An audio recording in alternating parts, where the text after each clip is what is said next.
नमस्कार, मैं शालिनी और आप देख रहे हैं इन्फो इम्पैक्ट, आम जनों की आवाज। आइए बढ़ते हैं आज की बड़ी खबरों की ओर। जज ने मामला निपटाने के लिए मांगे 5 लाख, पिता का आरोप। बेटे की मौत से सदमे में परिवार। बेंगलुरु में एक सॉफ्टवेयर इंजीनियर की आत्महत्या ने पूरे देश को झकझोर दिया है। 34 साल के अतुल सुभाष की खुदकुशी के बाद उनके माता पिता का रो रो कर बुरा हाल है। एक के बाद एक इस मामले में चौंकाने वाले खुलासे सामने आ रहे हैं।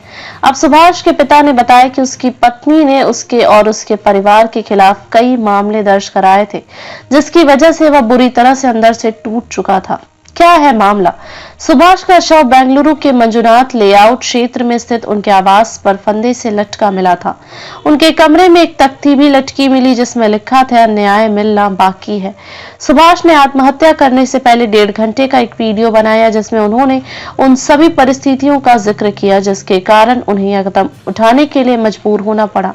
उन्होंने अपनी अलग रह रही पत्नी निकिता सिंघानिया, सास निशा सिंघानिया, बहनोई अनुराग सिंघानिया और पत्नी के मामा सुशील सिंघानिया पर उन्हें आत्महत्या के लिए उकसाने का आरोप लगाया। इसके अलावा उसने 24 पन्नों का सुसाइड नोट भी छोड़ा है जिसमें उसने शादी के बाद जारी तनाव, उसके खिलाफ दर्ज कई मामलों में उसकी पत्नी, रिश्तेदार और उत्तर प्रदेश के एक न्यायाधीश की ओर से प्रताड़ित किए जाने का जिक्र किया है।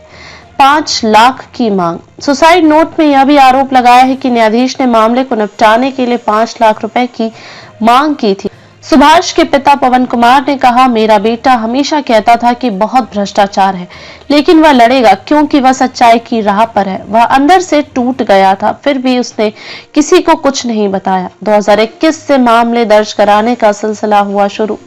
बिहार के समस्तीपुर में रहने वाले कुमार ने कहा कि सुभाष की पत्नी ने उनके खिलाफ जनवरी 2021 में मामला दर्ज कराना शुरू कर दिया था। पिता ने कहा, उसने 2021 के जनवरी से मामले दर्ज कराना शुरू कर दिया था। मेरे बेटे ने सोचा था कि उसने कोरोना के बाद सिर्फ घर छोड़ा है और उनका 1 साल का बेटा अपने मामा के घर पर थोड़ा बड़ा होगा, मगर उसने हमारे पूरे परिवार के खिलाफ केस भी दर्ज कराना शुरू कर दिया। महिला के घर पहुंची पुलिस। इससे पहले बेंगलुरु पुलिस की 4 सदस्यीय टीम जिसमें एक महिला पुलिसकर्मी भी शामिल थी, उत्तर प्रदेश के जौनपुर के कोतवाली पहुंची। जौनपुर सुभाष के ससुराल वालों का घर है। इस बीच पिता ने आरोप लगाया कि न्यायाधीश ने मामले को निपटाने के लिए 5 लाख रुपए मांगे थे। उन्होंने कहा, जब सुभाष मामले को निपटाने के लिए समझौता करने के लिए तैयार हो गया था तो 20,000 की बजाय 40,000 मांगने लगे। तभी न्यायाधीश ने कहा कि अगर वह समझौता करना चाहता है तो उसे 5 लाख रुपए देने चाहिए।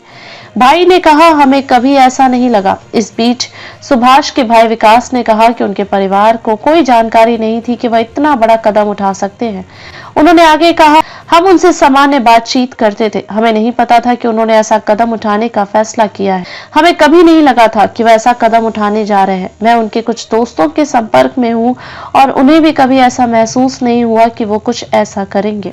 मानसिक रूप से प्रताड़ित किया। पीड़ित के भाई ने यह भी आरोप लगाया कि उस पर और उसके परिवार पर भी झूठे मामले दर्ज किए गए हैं। इतना ही नहीं, सुभाष को मानसिक रूप से प्रताड़ित किया गया था। उन्होंने कहा, सुभाष के साथ साथ मुझ पर और मेरे माता पिता पर झूठे मामले दायर किए गए थे। उन सभी के खिलाफ कार्रवाई होनी चाहिए जिन्होंने उन्हें मानसिक रूप से प्रताड़ित किया और उनके खिलाफ झूठे मामले दर्ज किए।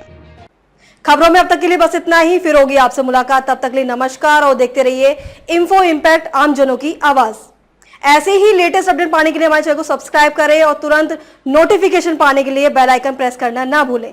यदि आप हमें फेसबुक या इंस्टाग्राम के माध्यम से देख रहे हैं तो हमारे पेज को फॉलो जरूर करें। धन्यवाद।